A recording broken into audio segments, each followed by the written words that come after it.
Hello, my name is Michaela O'Connor Abrams, founder of Mocha Plus. Welcome to our Collective Conscience series.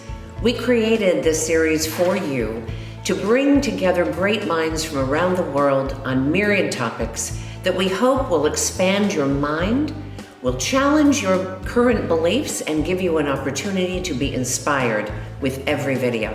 Enjoy. Good evening, everyone, and welcome to Collective Conscience on Zoom.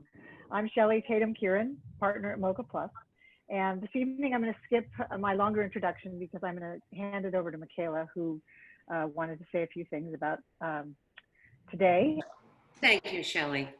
So I am really very excited about this week's salon because the opportunity to have my best friend and who I always have called my chosen sister with me to talk about the family farm and why and how we feed 71% of the nation from this. Which, I'm so sorry, but you're going to need to mute everybody, please. I'm sorry, I thought I had. Doing it right now. Thank you. So sorry. So I'm thrilled for this moment, but I would be. Hold on.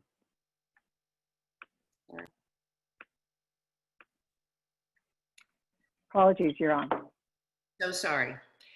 So I'm thrilled for this opportunity, but I would be remiss if I didn't open this salon and acknowledge the times in which we are living, and today specifically with what has ensued, with what was obviously the murder in cold blood of an American and one of us, and someone that we all know should be honored and not vilified. But it is really important that we also keep in mind our resolve and how we get better than this. And I hope what you will do tonight for 1 hour, from now until 7 o'clock, and we are always disciplined about our stop, is to suspend the ache and tragedy in your hearts and your mind and give it a break and a respite to join us and allow all of us together to talk about the bounty that comes from the state and how one farmer, 5 generations since the 1880s, has been helping feed the country. So without further ado, Liz, welcome and thank you so much, not only for being our guest, but to be broadcasting from one of the parts of your orchard tonight so that we can talk about not only the very basics of the family farm and what that means, but to share the early bounty that's coming from the orchard and from your vegetable garden. And hopefully we follow you again and have you back in August when we're further into the growing season. But thank you. Thank you so, so much for being here. I'll unmute her. Hold on a second. Sorry about that. Apologies, Liz. There you go. That's about the only way you can shut me up. I'll tell you that right now, is to mute me. And my husband wishes I had a mute switch, let me tell you. Welcome from California's heartland. We're about smack dab in the middle of nowhere. Just as to give you some bearings, the Sierra Nevada Mountains, Kings Canyon National Park, Sequoia National Park, about 45 minutes just due east. City of Fresno is about 12 miles due northwest. City of Sanger is about 2 miles up the road. City of Parlier is about 4 miles south of us here. And we are standing in our Black Splendor Black Splendor plum orchard. This is the plum. I cut one. We're probably going to start picking. My husband wants to start Wednesday. Packing house said Friday, so we'll see. It's a great plum. People really like it. It's got that good combination of tart sweet going on. So it's a real good eating plum, and we look forward to starting harvest. So Michaela wanted me to, okay, go ahead. interrupt you, Liz. I thought, we have known each other for, I really, dare I say, how did this possibly happen since we're only 48 now, that we've known each other for 45 years. So I thought I'd set the Right. stage Right. for our collective conscience community and say that we met in freshman year at UCLA during sorority rush, and without going on into the whole story, because that was its own salon, we were really considered the country mouse and the city mouse for our college years and long beyond that, because everybody thought it was incongruous to take somebody from Los Angeles and somebody from Sanger, California, and have them be able to finish each other's sentences as really good friends. And that friendship went on to build. She is Taylor's godmother. She is a lot of the rock of what has been an incredible friendship and important part of my entire life. So I have had the good fortune of being on her farm, their family farm, so many times over those last few decades, and seeing what is usually only seen by most of us at a farmer's market, or if we stop on someone's farm who maybe has a pick and take with you program. But what I was so encouraged about and excited about Liz coming on to Collective Conscience was that I was pretty sure that most of you did not know how important these family farms are, and different than corporate farms and boutique farms.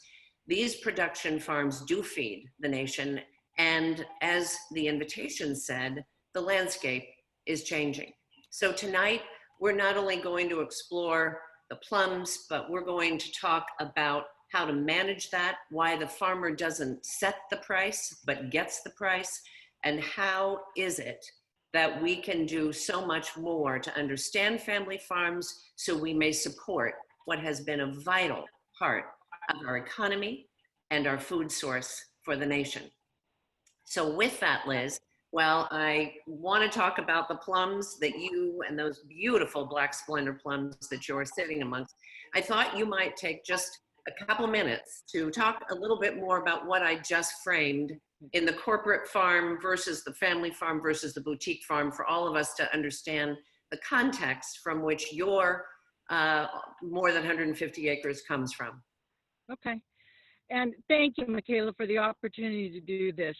I am not, I'm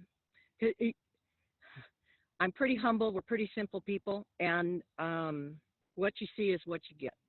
And I'm not a CEO, but for me, a CEO would mean a certifiable eternal optimist, or maybe a crazy eternal optimist, because that's what most farmers are. Who else but a crazy person will put a seed, a tree, or a vine in the ground and expect to make a living off of it? But that's what we've done, and we've done it for 6 generations. Our kids are 6 generations. My husband's family started farming out here in Sanger in the 1880s, late 1880s. My family, my grandfather came in from Germany in the early 1900s, started farming. My dad continued that. They farmed more towards Fresno. My mom's family, that's where the 5th and the 6th generation comes in, because they came in before California was a state and settled up on Sacramento River and on Merritt Island, which is Clarksburg and Cortland area. They farmed up there for generations. So we are a historic farm, but we are not farming the same land that our parents did. Due to a lot of reasons, we had to relocate. So we settled out here in Sanger area, and we've been farming this ground since about 2000, I guess. We are a small farm, considered California standard. I think average farm size 350 acres, nationwide 400 plus acres. We're 180 acres. Our son and his wife, Roger and Emily, and our daughter, Charlotte, and her husband, Sam, and their little one, Sadie, another one on the way, they farm as well. It is truly a family farm. Everybody has a job out here. My husband and our son are the ones that actually do the farming. I push the paper. I'm a paper farmer. I do all the office stuff and all of the regulatory compliance, safety, all food safety, food quality, all of that stuff. That's my gig. You wanted me to touch on the different farms. I would say, and as for those of you that are from California, I want you to feel real good at the end of this hour that you live in a state that we know prides ourselves on our diversity. Diversity is so important in this state, and we are very proud of the diversity we have in geography, geology, sociology, everything. We got it. California is diversified, period. Our agriculture reflects that, and that's what I'm passionate about, because we have the diversity in the types of farms that we have, in the size of the farms that we have, whether it's a family farm, a corporate farm, an investment farm. There's room for them all. We have over 400 different commercial crops that are grown in California, whereas in the Midwest, they got maybe 3 primary ones, and maybe a couple others will sneak up, on their crop list. But we can grow over 400 commercial crops in this state. We are one of 5 Mediterranean growing areas in the world. There's only 5 places on the planet that have what we have here. And that allows us to have a nice long growing season. We have a water infrastructure that in most years provides us the water that we need to grow our food. We also have incredibly diverse soils that allows certain crops to do better in certain areas. And most of all, we have a diverse population that are willing to farm and work on farms and are all part of that very, very fine-tuned food machine that gets it from this tree here to the grocery store, maybe on the East Coast, or maybe in Southern California, or up in San Francisco. You wanted me to touch a little bit about corporate farm. A corporate farm would be, gosh, it's so hard because so many family farms have incorporated for business purposes. But a corporate farm, I would say one that most everybody knows probably be Paramount Farms. They're big. The owners of Paramount Farms own a lot of other businesses and industries. They are now the largest landowner, agricultural land in the state. We also have a lot of Southeast Asian specialty crop farmers that immigrated here following the Vietnam War, and they grow, some of the best strawberries you'll ever have, and very, very special crops that many of them take them up to the Asian markets in San Francisco and do a lot of farmers markets. And some of their farms can be maybe 10 acres, might be considered a very large farm for them, and they're economically viable. So I think, you see the scale from like maybe a 10-acre farm to a 100,000 plus acre farm, and there's room for everyone. We have a job to use this beautiful resource God gave us and produce food. And we can do it here with a much smaller, I'd like to say, and I think studies have shown, much smaller carbon footprint and water footprint than many other places on the planet. So Back Liz, to you, Michaela. Thank you. Thank you for, I think, framing it for all of us. So not only are we understanding the growing region, and many of the people on our collective conscience community are foodies and chefs by vocation and by avocation. And so really love the quality of food and to understand the source and what the whole supply chain looks like. And before I get to the supply chain, because I do want you to address how we are facing the changing landscape in a second. But I can't go on without saying, okay, you're not just the paper farmer who helps make sure everybody's paid and the taxes are filed. You also, my dear, were the head of the Fresno State Fair, which I believe is the second largest in the state, as the governor's appointee. You won the award for California Women in Ag. You have had more important jobs and recognition and award for your contribution to agriculture in this state than anybody I know. And I'm so proud of that. And I just don't want you to sell yourself short. And now we can move on to the next question. Okay? So, having said all that, as you are farming, and I'll walk through the field sometimes and say, oh my God, this is incredible. Look at the size of these peaches and nectarines. This is going to be incredible. I mean, this is going to be the best you've had, I say each year. And you say, well, you got to keep in mind, there are this many other states growing this peach, and depending on what happens there, remember, Michaela, we don't set the price. And then last year, the ultimate, in my opinion, tragedy happened in the sense of agriculture and your farm when the packing house who set the price said, no, actually, we're not going to pay you what we thought. And there was no choice but to then let that fruit go, as now we've seen happening with many other crops.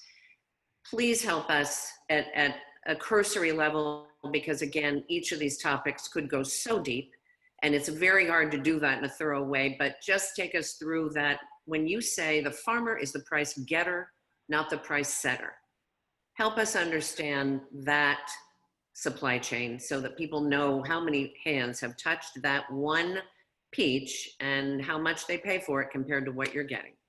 Okay.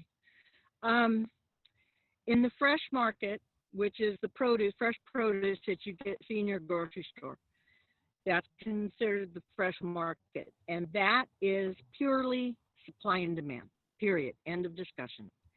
And the groceries, there's one area of the grocery store where they can make a good sum of money if they buy low and sell it, you know, say that there is some loss, so they do need to up the price and stuff, and there's labor in taking out the boxes and fixing up a really nice produce department and stuff. But it's true. There really is a lot of hands that touch our produce, and by the time as consumers we see it in the grocery store, the price may be a little bit higher than what we would like to see. And it's easy to think, oh man, those farmers must be getting rich on growing these plums. They're, you know, $3.79 a pound, which is high for our area. But the actual reality is, whether any of the produce that's in the fresh market section of your grocery store, it's supply and demand driven. And when you have a big crop, the price is going to go down. And when you have, in case of peaches and nectarines, peaches are grown like 48 states commercially. And when the South has a big crop, they will supply most of the East Coast. They can do a good job of providing the East Coast with their markets. So California, a lot of times, will lose the peach market to that. Now, nectarines, we grow about 99% of the nectarines grown in the nation. So nectarine price still stays okay, but if the peach price is down, the nectarine price is gonna be maybe a little bit more, but not a lot. It is whatever the grocery stores are willing to pay the packing house and the produce salespeople. That's pretty much what we get. And if it costs us, you know, $8 a box to put it in the box, to grow it with the labor, the water, the actual cultural costs that we may have, land, debt service, anything. If it costs us $8 a box and they're selling it for $7.50, we're losing 50 cents a box. Well, if you were hoping on this orchard here that we could get maybe 700-800 cartons an acre, do the math.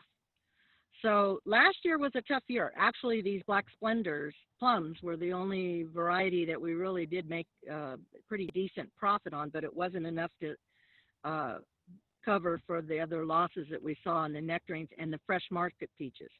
Now, our peaches this year, we took out the fresh market peaches. All of our peaches this year are going to be sold at Wawona Frozen Foods. That's a food processor.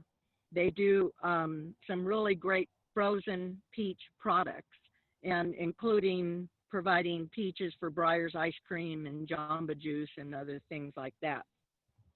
That is we get paid a per ton price, and that is typically enough to keep us going. So we're going to stay in, it says my internet connection is unstable. I don't know what that meant. But we're going to stay probably in the freezer peaches.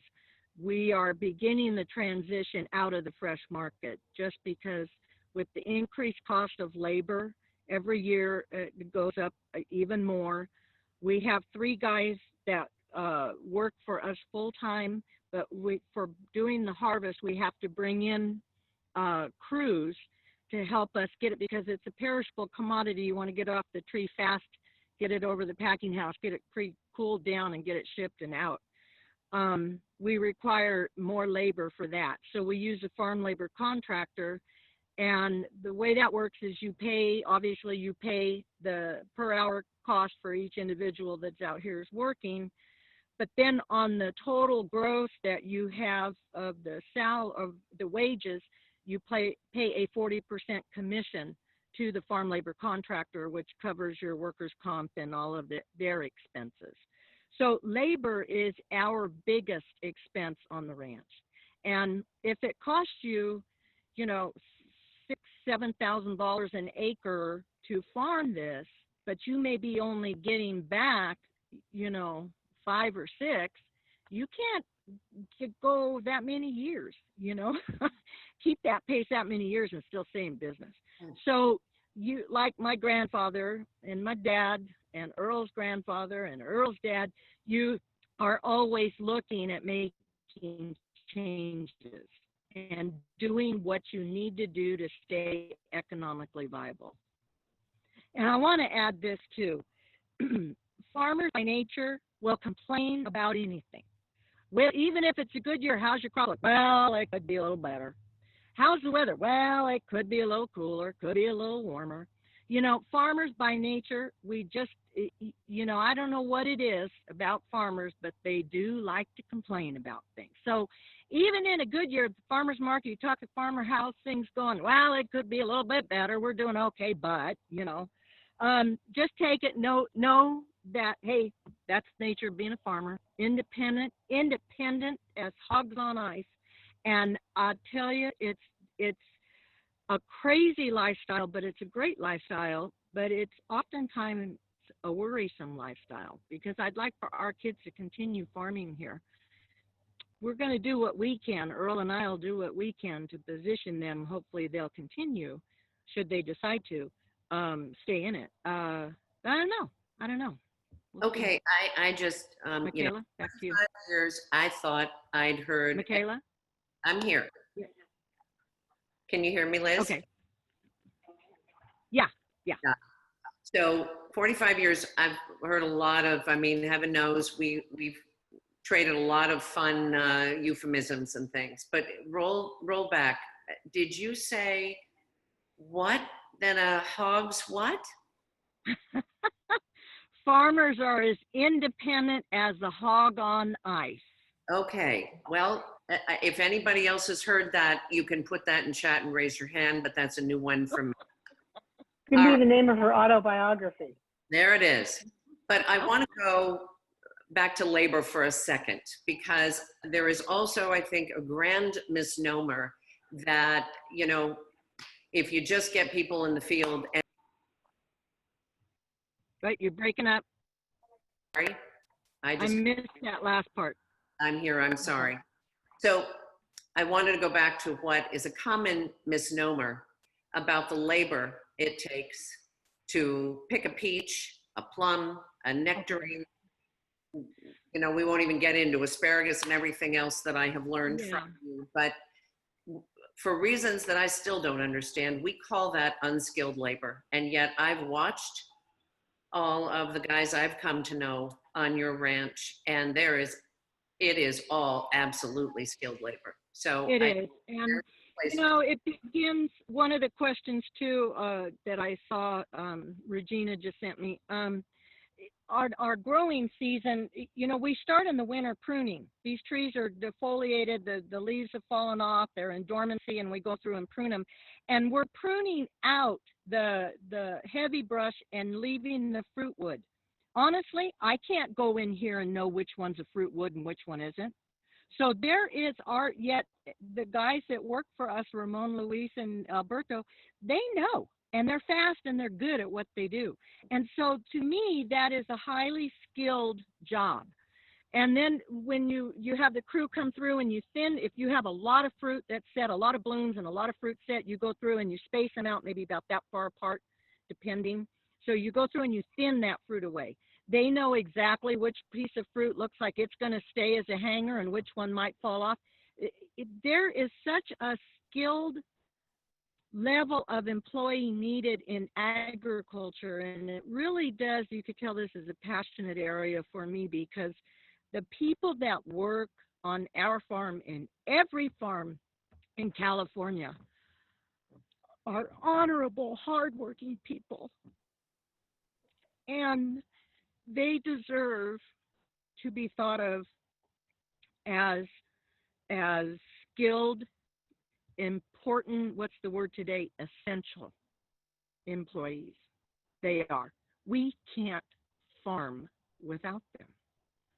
And we wish we could pay them oodles more, but our hands are tied because we can't pass those costs on because we don't always know what we're going to get back. Well, let me just interrupt you and say again, for the purpose of everybody understanding this concept in supply chain, when you can't set the price no matter what, so if you want to pay Luis, Ramon, and Roberto more and cover lots more than you already do to make sure they have a job year round, even when there is nothing to do in the field, well, that's precious little time of the year, but still, until we do enough as consumers in the cities with the limited knowledge that we have, because a lot of people aren't reading this in the mainstream press, until we are able to upset the supply chain and understand that the number of hands that touch that and the farmer not being able to set that price then changes everything about an economy that we say we want to help, that we want to understand the import of this food supply in this state and the import it is to the nation and the rest of the world, which we'll get into the crops that we spend more time exporting than we do sharing inside the country. But I think it's really critical, Liz, because we also saw a lot of the misunderstanding of farmers who had to just plow under their fields, whether it was lettuce or peaches or nectarines or plums or tomatoes. I mean, we saw this happen in grand form because they were just told they were not going to be paid, not even to break even. They just weren't going to be paid what it was. And when you look at the amount of food that is, and then you see how many people that we could feed with the food that isn't going to be picked, we then get into the next level, which I want you to talk about, and that's why we can't even let food banks into these fields to help take that harvest that can't then go because it isn't, you can't be viable, then you will go out of business. So touch on that a little bit. Well, the fields that we saw on Facebook getting disked under of lettuce, that was due primarily to the COVID situation and the restaurants closing, institutional food, institutionals, that schools and hotels and people that would use a lot of food and on a daily basis. And that lettuce was planted, I think it's a 40 day crop. So it was planted 40 days ago with the understanding that it would have a market. When those markets dropped, our food industry is so razor thin as far as what happens here can affect this and affect this and affect this and affect this. And when you stop a big segment of the country buying food, and in particular the west side of Fresno County, for 3 weeks in the spring and 3 weeks in the fall, 90% of the nation's supply of lettuce comes from there. Well, if all of a sudden, man, they're not buying lettuce, here comes the plows, they're just cutting their losses. To be able to have the food banks, and there were some local food banks that were able to go out there and that were able to glean some, but they don't have the infrastructure to talk. We're talking hundreds of acres, we're talking thousands of acres on some of the things that we grow, in the valley here. They don't have the infrastructure in many cases to handle such things such as perishable as lettuce or tree fruit or things. And that's what our hungry people and food challenged people need. They need the fresh fruits and vegetables, for crying out loud. And we do our best to help our Hope Sanger. We have a homeless outreach program in Sanger supported by our local churches, and they do food distribution. And when we have an abundance of stuff that we've picked, I run it down there, but they don't have the infrastructure to be able to keep it cold. We have taken food, excess food, fruit to Community Food Bank up in Fresno. We've been able to do that.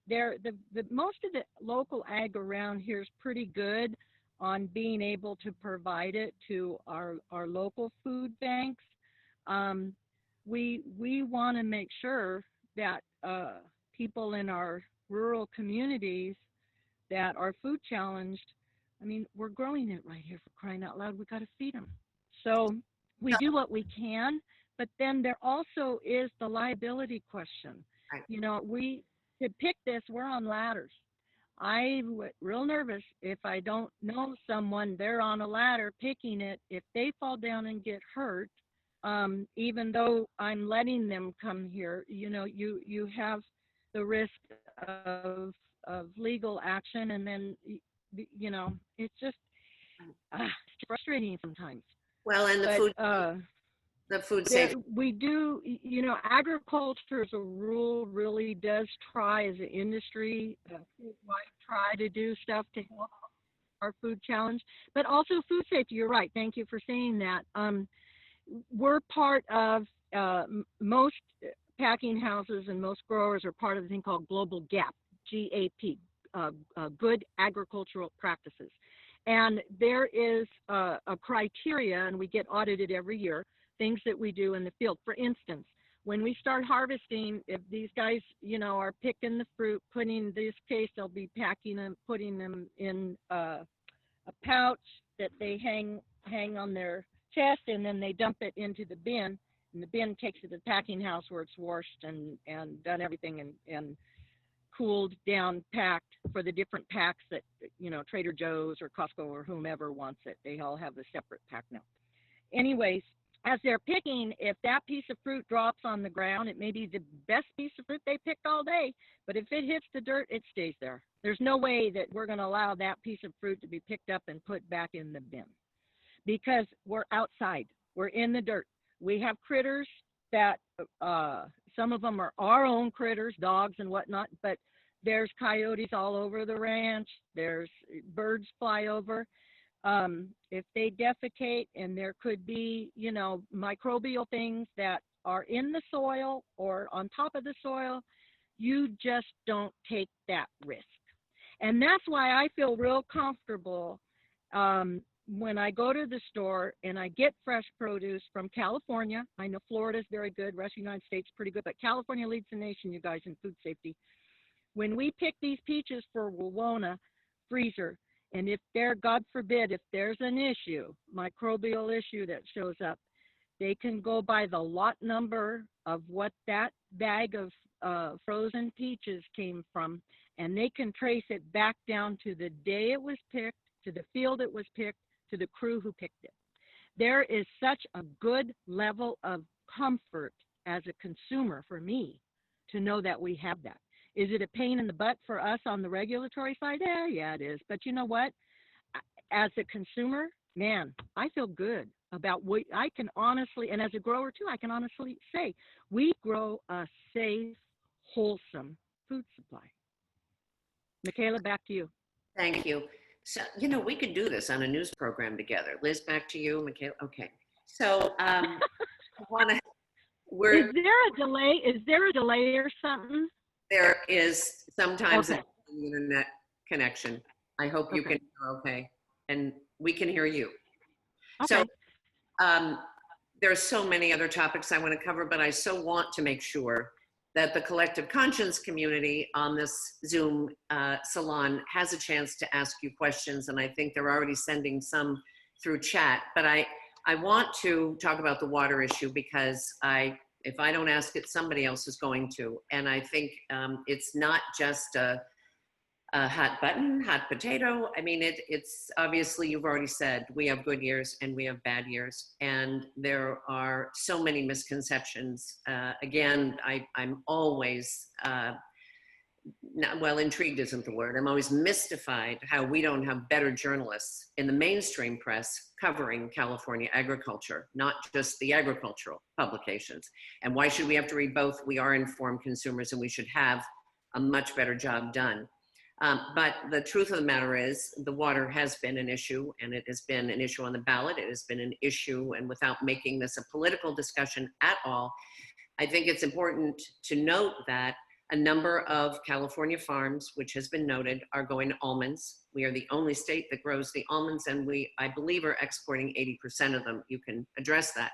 But please do address the fact that it is not true that almonds are the ultimate water hog and nothing else comes close. Okay.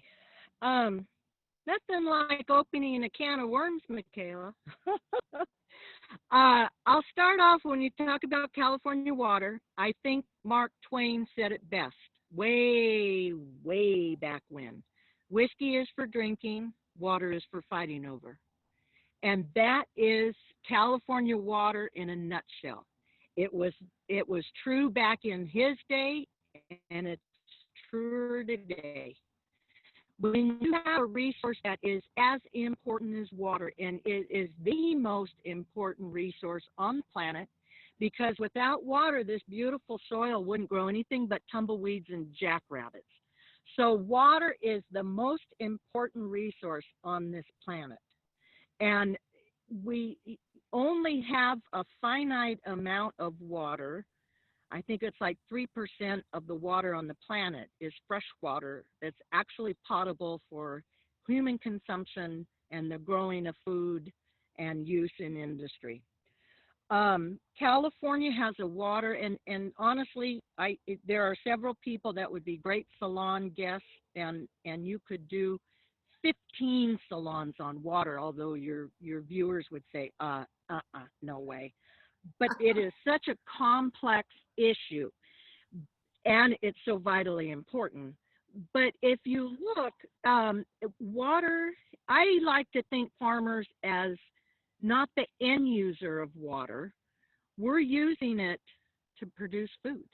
We use water to produce food. This nectarine probably takes about 14 gallons of water to make one nectarine. It takes 63 gallons of water to make one egg. Something like 650 gallons or so to do a hamburger patty. 11 gallons of water to do one slice of bread. 3 gallons of water for the lettuce in your salad. So it takes water to grow our food. Almonds, I believe, and the numbers always bebopping around, but you plan on realistically 1 gallon of water for one almond. Walnuts, interestingly, take 4 gallons of water for one walnut. But almonds, I believe, have become vilified, and I don't think they deserve the bum rap that we've seen, because people say, oh, they take so much water. They take so much water.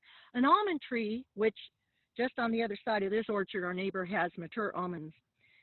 He doesn't run the water nearly as much as we do run here. He's not trying to size a plum to get a nice size plum. He's not trying to size almonds. I mean, he's making sure his trees aren't stressed, and he set a nice crop, and he's making sure that he can bring that crop to fruition, he's not going to stress his trees. But almonds, he has them on drip irrigation. We furrow irrigate over here, which means we cut a trench alongside the tree, and we open up the valve and let the water flow by gravity, and do a deep soak. Whereas drip irrigation usually has a micro sprinkler or an emitter for each tree. It's very, very efficient way of irrigating. We haven't made that financial commitment in our tree fruit, but we have transitioned out of tree fruit into almonds. We have a young baby orchard we just planted this January, and we are going to, we've got a farm loan, and we're going to put in state-of-the-art drip irrigation system. So when we have the surface water supply that comes from the melted Sierra snowpack, there's a big canal, water's in it first time today for the season, that we use to irrigate with, we'll be able to use that water to irrigate, as well as do a filtration system to run clean water through a drip irrigation system. So it's really hard when you talk about water. I just want people to know that we use water in our home. I think an average family in California uses 1 acre foot per year. An acre foot, imagine a football field. A football field is the size of an acre with 12 inches, 1 foot deep of water. That's an acre foot. It's roughly 326,000 gallons. So one family uses about an acre foot of water a year inside and outside our homes. But it takes another almost acre foot to grow the food that we need. You know, if you think of all the food that we consume through the year, it does take water to grow our food. We can't get around it. The key is being as efficient as you can in your irrigation application. And there's all these convoluted formulas to figure out distribution, uniformity, and all this hobble-gobble stuff boils down to, we don't waste a drop. Anything that these trees and vines and plants on our fruit stand, behind the fruit stand, any drop of water they don't use, it goes down to percolate the underground aquifer here. And that's our bank account for water that saw us through the drought. Even in 2015, we lost the well to our house, so we were out of water for 2 months, but we made it work. So, did that answer your question, Michaela? Yeah, and then some, but I appreciate it because I think it's such a vital part of this discussion. And yet, you're right, we could go on for hours in many salons over water issues. So I'm going to lighten it way back up, and I want you to turn the camera to another thing that you grow, not for the commercial market, except on your own Hudson Farms fruit stand that everybody can go and see when she opens in the middle of June, where she herself is planting hundreds and hundreds of vegetable plants and flowers like this, like her gladiolas. Can you see them? We can. Beautiful. They're Beautiful. pretty. I love gladiolas. And these were planted last year. This is last year's crop of bulbs. And I planted about 300 more this year. So, I'm a lazy farmer. Once it's in the ground, I'm not going to shovel them out in the wintertime. I leave them there, and then I get to enjoy them, and I've been sharing them with friends. And wonderful. Well, and quickly hold up like your patty pans and the beautiful zucchini from today with the zucchini flower. We grow all kinds of squash. These are little patty pans. They're really fun. I planted crookneck. My husband ordered me seed. I thought it was crookneck. Guess what? I got a straight neck yellow squash, but it's good. We also will harvest, see the blossom on the end of this. Well, if somebody wants squash blossoms that come to the fruit stand, I'll go out and pick them for them, you bet. Zucchini, that's the only thing that we have ripe right now. We have a whole slew of stuff that's going to come off. Okra, Armenian cucumbers. I saw today's real nice lemon cucumbers looking good. All kinds of tomatoes, not 300 like Joy's dad did, but we're okay with our tomatoes. Cantaloupes, watermelons, pumpkins. I transplanted pumpkins last week. We are not organic, but we try to keep the garden pesticide free. We farm conventionally out here, which means that we will use add chemicals if we need to. One of the things that we hang in our peaches and nectarines, this is a pheromone. It's from last year. What it is in this center here is the scent of the female peach twig borer. And we hang these, every tree gets one, on the nectarines and in the peaches. And what it does is it douses the orchard with the female pheromone, the female scent. So the males come flying in and they're looking for the females and stuff, but they can't find one because this whole thing is doused with this female pheromone. So they fly off, not mating. If they don't mate, we don't get a peach twig borers that's going to bore a hole into our fruit. So it's mating disruption, or commonly called birth control, for the bad bugs. And it's integrated pest management, and most every farmer, whether they farm organically, conventionally, biodynamically, whatever, everybody's using integrated pest management, using the good bugs to go after the bad bugs, using mating disruptions, trapping, doing monitoring traps in your orchards to take a look at the populations of the different beasties, bugs that are out here. You want to keep a clean orchard, because when you go to the store and you get a nectarine and you look at it and all of a sudden you take a bite and all of this worm comes out, I'd be pissed. So we want to make sure that our customers are happy.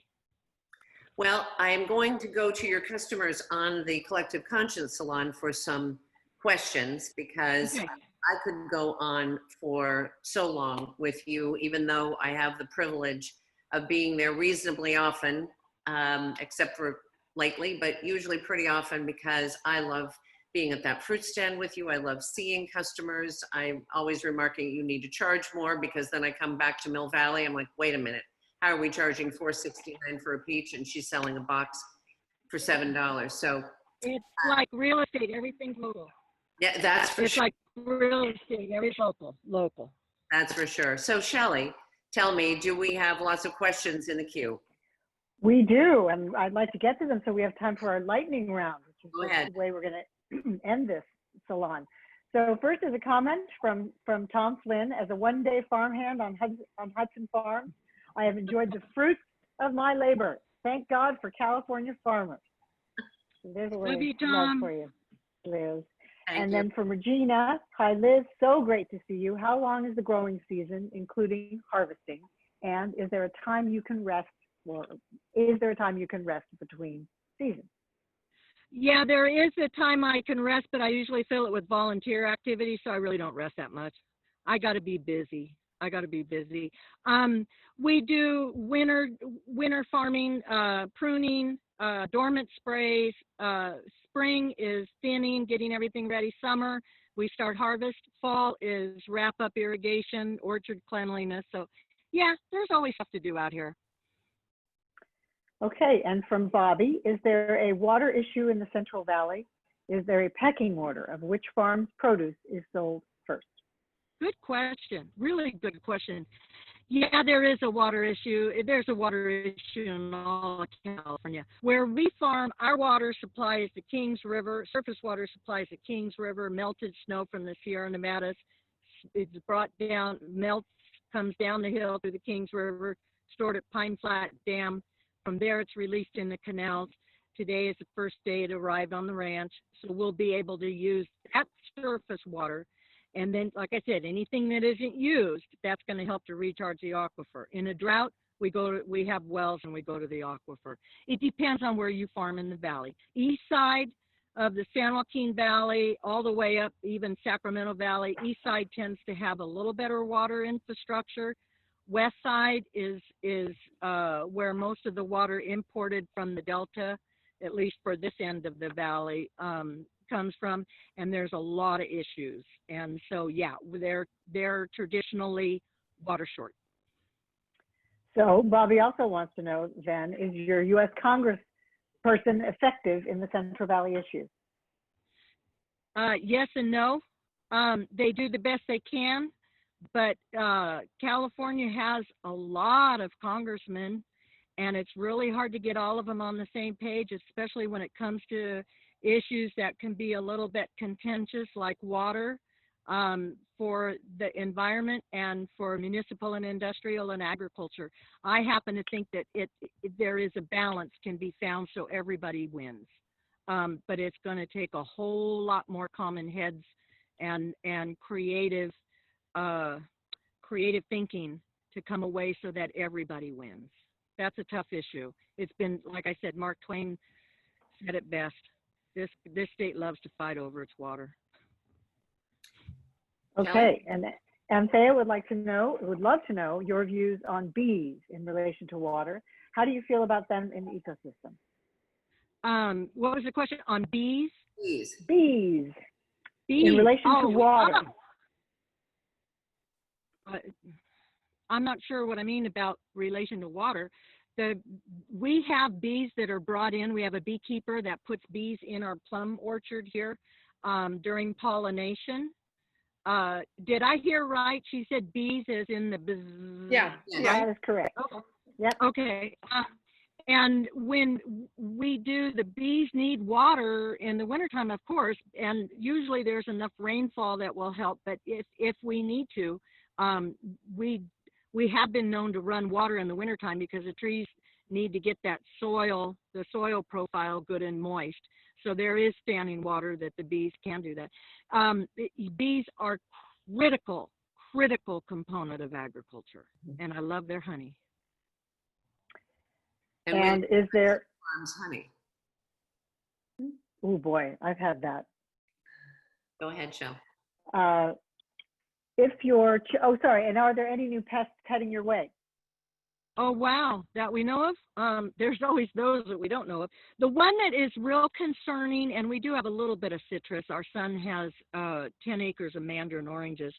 The one that's real concerning, and especially those of you that may have a citrus orchard in your backyard, especially Southern California, Ventura area, the Asian citrus psyllid, and it is, is a vector for the disease. Forgive me if I'm going to mispronounce it, but the Hublong disease. Simple words, greening, citrus greening, and it is what has decimated Florida's citrus industry.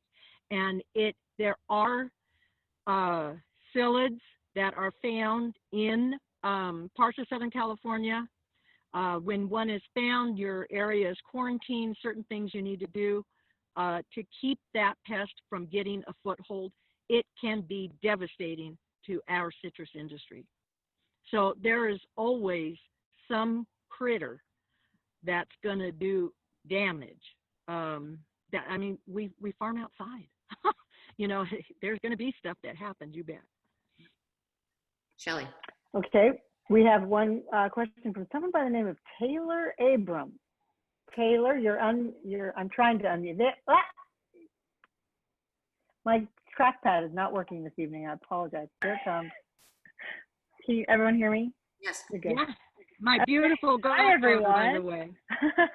Well, this is my first one, so I'm really excited to be here. I think, obviously, I mean, I'm biased because you are my godmother, but I feel like you're just so wise. And I would love to know, just as like a personal question, what is the best like life advice that you've received? Or it could be more than one. Oh, wow. Good question, my dear. Good way to stump the Taylor. Don't ever, stump the host. Don't ever take yourself too seriously. Let go and let God. There's a lot of stuff we do out here that he's calling the shots. We just got to have faith it's going to work out. We farm whatever he gives us every year, pretty much. And then a good friend told me once, and I think it works wise for a farm woman, and it actually could apply to anyone. Some jobs require boots. Some jobs require heels. You need to know when to wear the right pair. And I've ruined a few pair of high heels out here, let me tell you. You seen your friend Michaela? She has a few herself. Okay, shall we, it looks like, Shelley, we're right on 7, so I know you want to do a lightning round. Let's do it quickly. I do want to do a lightning round because I think that there are several people on this call and all over the place who consider themselves to be part of the FOM club, otherwise known as Friend of Michaela. But Liz is the queen bee. And so I'm going to ask you a few questions, ask Michaela a few questions about you and see if she answers correctly. And we'll be the judge of that. Wow. First It's like question. the game or the newlywed game all over. Okay. Okay, when this is all over and she's free to do whatever the heck she pleases, what is the first concert do you think Liz would go to? Oh boy, it's a toss-up between Luke Bryan and